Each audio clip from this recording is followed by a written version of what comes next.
자, 시민언론 더탐사 역사 강의 한국사 신명사입니다. 다시 대한민국.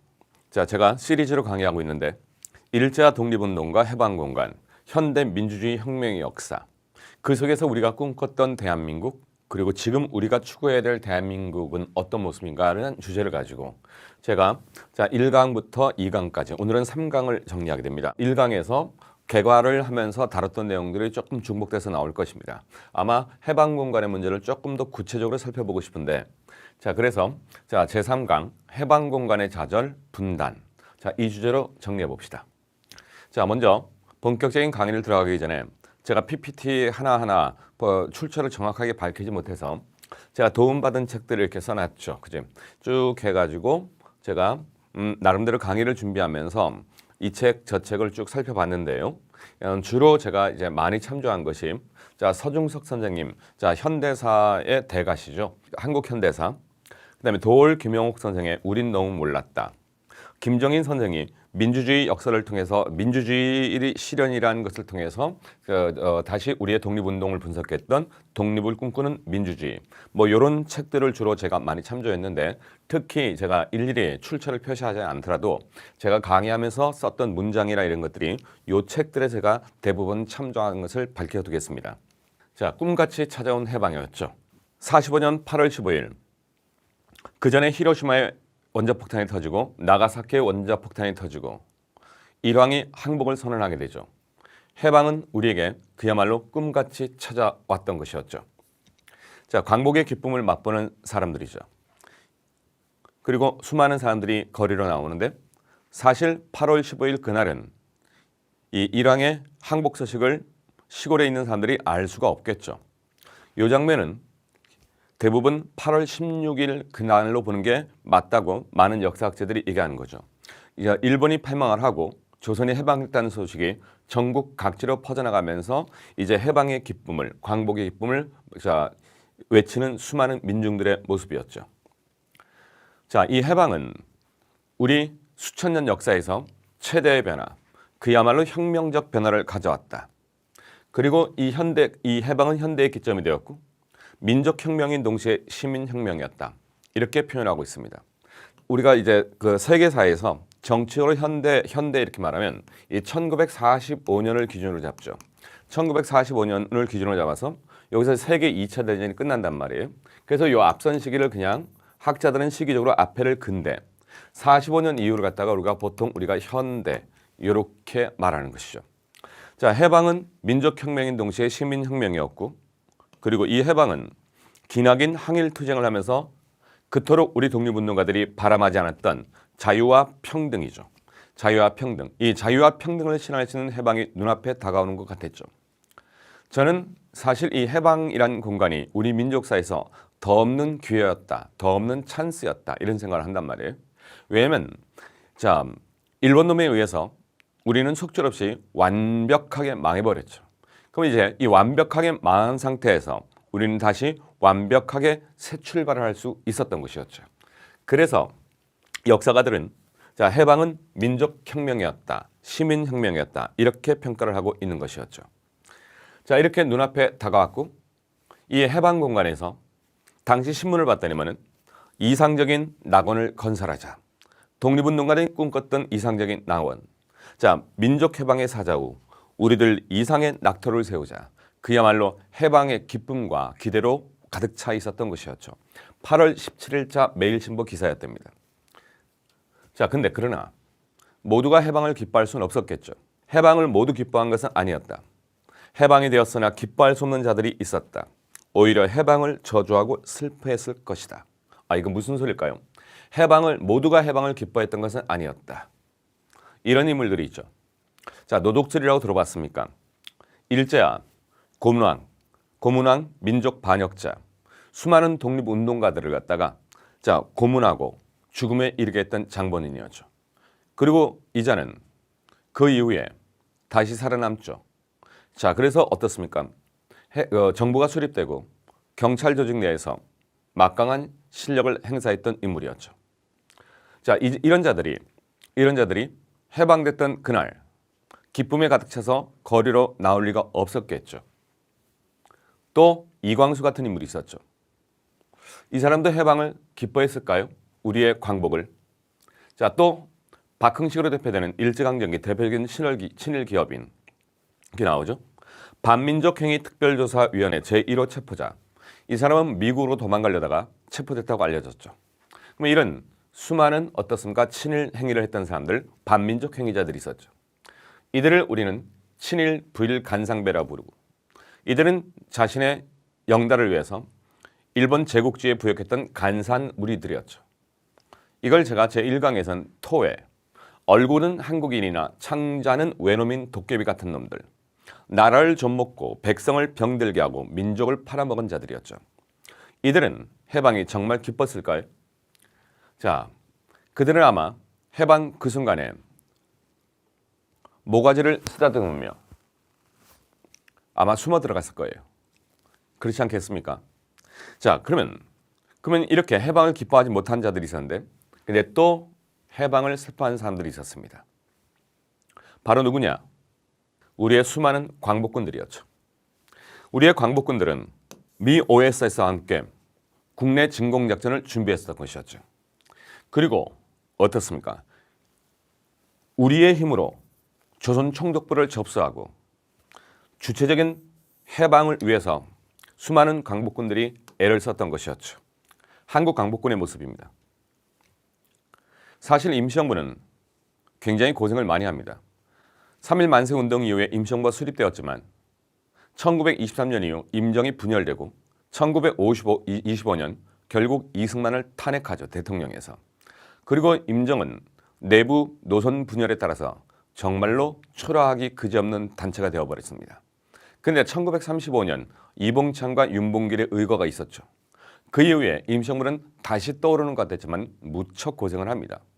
그러다가 1940년 충칭에 정착하게 되는데 그때부터 다시 임시정부는 떠오르기 시작하죠. 그리고 임정은 중국 국민당의 지원을 받아서 한국 국민당을 만들고, 그리고 조선의 수많은 청년들이 이렇게 조국을 찾겠다고 이렇게 고생하면서 훈련을 했던 것이었죠. 자, 그런데 히로시마와 나가사키의 원폭이 터지고 미군들은 전쟁이 끝났다고 환호성을 지르고 술파티를 열었다는 거죠. 술파티를. 그런데 어떻습니까? OSS 훈련을 받고 있던 한국 광복군들은 미군들과 함께 국내 진공작전을 펼치려고 하는데 이 모든 것이 무산되고 말았던 것이었죠. 주체적 해방을 위한 광복의 소명, 그 기회가 어쩌면 우리의 독립군들에게는 사라진 것이었고, 이것이 김구 선생의 한탄으로 나왔던 것이었죠. 외적이 항복한다 하였다. 아, 외적이 항복. 이것은 내게 기쁜 소식이라기보다는 하늘이 무너지는 듯한 일이었다. 천신만고 끝에 수년 동안 애를 써서 참전한 준비를 한 것도 다 허사다. 중국 시안과 푸양에서 훈련을 받은 우리 청년들에게 여러 가지 비밀 무기를 주어 산둥에서 미국 잠수함에 태워 본국으로 들여보내 국내의 중요한 곳을 파괴하거나 점령한 뒤에 미국 비행기로 무기를 운반할 계획까지 미국 육군선과 다 약속되어 있던 것을 한번 해보지도 못하고 외적이 항복하였다. 김구 선생의 이 한탄과 탄식은, 그리고 김구 선생의 불길한 예감은 곧 실현이 되었던 것이었죠. 자, 그러면 이렇게 우리의 강복군들의 모습이 있었습니다. 너무나 아쉬웠던 독립군 공군들이죠. 자, 그래서 보니까 어떻습니까? 강복군의 국내 진공이라고 써있죠. 1945년 8월 18일, 8월 18일이면 어떻습니까? 해방 3일 뒤가 되는 거죠. 여기에 장준하, 김준엽, 노능서 등 이렇게 나와 있죠. 장준하 선생은 일본에게 학도병으로 끌려갔다가 한국 강복군이 되었죠. 그리고 김구 선생의 비서 역할을 했었는데 이분들은 너무나도 원통해서 미군 항공기로 서울에 오기도 했답니다. 그러나 일본의 완강한 겁으로 돌아가기도 했다. 이렇게 나와 있죠. 1945년 11월 23일 우여곡절 끝에 김구일행은 귀국행 비행기에 몸을 실었다. 이제 하얀 선만 뱉디다. 그 노혁명 투사들이 그야말로 다 아주 강경해서 눈물을 흘리고, 그러니까 그때 이제 김규식 그 부통령 부주석께서 우리 애국가를 부르자 여기서. 그래서 다 같이 그 기내에서 애국가를 부리고 김포 비행장에 도착한 것이 아마 오후 4시경에 아마 도착이 된 걸로 제가 기억을 해요. 근데 그 아주 추운 겨울인데 내려보니까 우리 한국 사람 하나도 없어. 네, 하나도 없어요. 자, 해방 공간에서 대다수의 민중들은 해방의 그 기쁨을 맛봤죠. 아주 순진하고 순수한 마음으로. 자, 그런데 어떻게 됐습니까? 해방을 슬퍼한 사람들, 수많은 친일파들이 있었겠죠.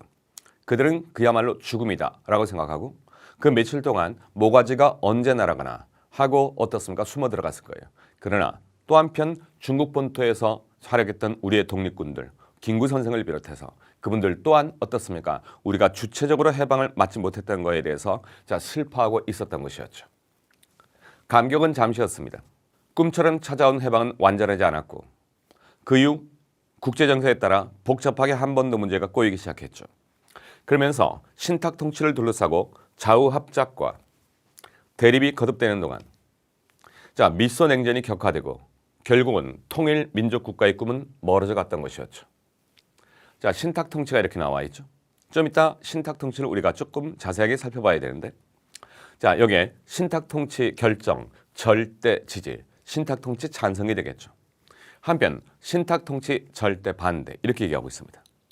여러분들은 지금 제 강의를 듣다 보면 학교에서 배운 대로 얘기한다면 신탁 통치는 좋은 것이었습니까? 나쁜 것이었습니까? 신탁 통치는 좋은 것이에요? 나쁜 것이에요? 그 신탁 통치에 대해서 찬성을 한다면 민족을 팔아먹는다. 신탁 통치에 대해서 반대를 한다. 그러면 민족주의자. 이런 이분법적 대립구도가 있었죠. 이게 모스크바 3상회의에 대한 심각한 오해에서 비롯된 것이었는데 결국은 해방의 기쁨, 감격은 잠시였고 한반도는 미국과 소련에 의한 소련에 의한 대립구도로 바뀌게 되는 거죠. 자, 여기에 동아일보 오보 사건인데, 자, 반탁의 소용돌이. 자, 해방된 연말이면 어떻게 됩니까? 45년 우리가 8월 15일 해방이 되었단 말이에요. 그리고 45년 12월이에요. 한 넉 달 뒤가 되는 거죠. 반탁 투쟁의 경랑에 휩싸이게 되고 여기에 동아일보의 연일 계속된 가짜뉴스. 보통 국사 교과서에서는 동아일보 오보 사건이다 이렇게 말하는데 저는 가짜뉴스가 분명한 것 같습니다. 신탁 통치 찬반 논쟁을 계기로 좌우가 나눠지게 되는데 자, 어떻습니까? 동아일보는 연일 계속된 가짜뉴스를 쏟아냈던 것이었죠. 자, 그러면서 신탁 통치를 찬성하게 되면 나라를 파는 매국노가 되고 신탁 통치를 반대하게 되면 민족주의가 되는데 근데 그때까지 숨죽여 지내던 친일파는 매국노요 민족 반역자였죠. 실제로 나라를 팔아먹고 민족을 반역했던 친일파들이었는데 이 친일파들은 반탁 운동을 계기로 반탁편에 쓰는 거죠. 그러면서 갑자기 이 친일파들이 어떻게 된 겁니까? 이 친일파들이 애국자로 뭐하게 된다? 둔갑하게 되었던 것이었죠. 자, 그러면서 이제 이 현대사의 비극이 이렇게 시작되는 거죠. 해방의 흥분과 감격은 45년 12월이 되자 점차 답답하고 어두운 마음으로 바뀌어가고 있었던 것이었습니다. 그리고 찬탁과 반탁으로 나눠 연일 군중들이 시위를 하고 자, 금방이라도 폭발할 것 같은 화약통 같은 그런 분위기로 바뀌고 있었던 것이었죠. 자, 해방 못됐다. 제가 오해는 마시고 제가 평상시에 워낙 욕을 잘하기도 하지만 제가 잘 쓰는 표현은 아닙니다. 김용옥 선생님이 그래서 이 표현을 보고 이보다 좋은 표현이 없겠다. 제가 그래서 과감하게 인용을 했습니다. 도올 김용옥 선생은 해방이 되자 친일파들은 슬퍼했다. 슬펐다는 고상한 말 말고 그냥 좋다. 이게 가장 와닿는 표현인 것 같습니다. 그렇죠. 그 친일파들에게는 이 해방이란 것이 그야말로 못돼버린 거죠. 그들은 일본이 망할지 몰랐겠죠. 해방이 올진 몰랐겠죠. 몰랐으니까 해방될지 몰랐으니까. 얼른 그렇겠나?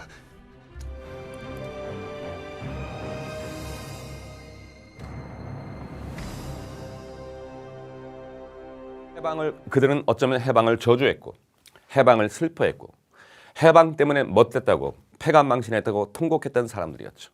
그러나 우리는 그들을 청산하지 못했던 것이었죠. 제가 1강에서 여러분에게 민주주의에 대해서 얘기했습니다. 아테네 민주주의를 얘기하면서 민주주의라는 것은 데모스 플러스 크라테아다. 그래서 다수에 의한 지배다. 이게 민주주의다라고 얘기했는데 그 당시에 내가 아테네 도편 추방법이란 걸 소개했습니다. 자, 아테네에서는 도자기 파편에다가 이름을 썼던 것이었죠. 이 사람은 좀 위험하다.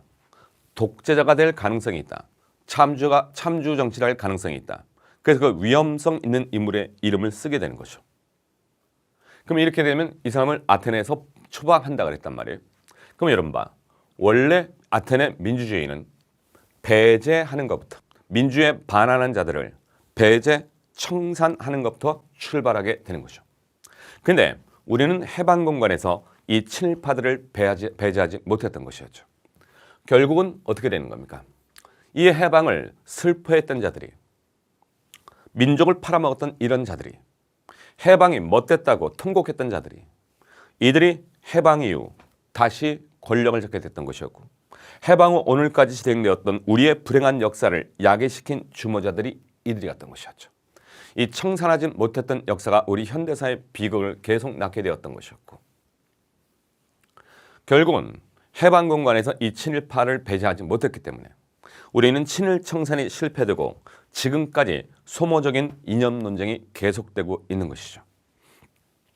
자, 그리고 빌어먹을 분단의 비극은 비극적인 한국 전쟁을 낳게 되었고, 이 전쟁의 상처는 우리에게 크나큰 고통을 남겨줬고, 그 폐허더미 위에서 우리는 총뿌리를 겨루고 남과 북의 형제들이 지금까지 어떻습니까? 다투고 있는 것이죠.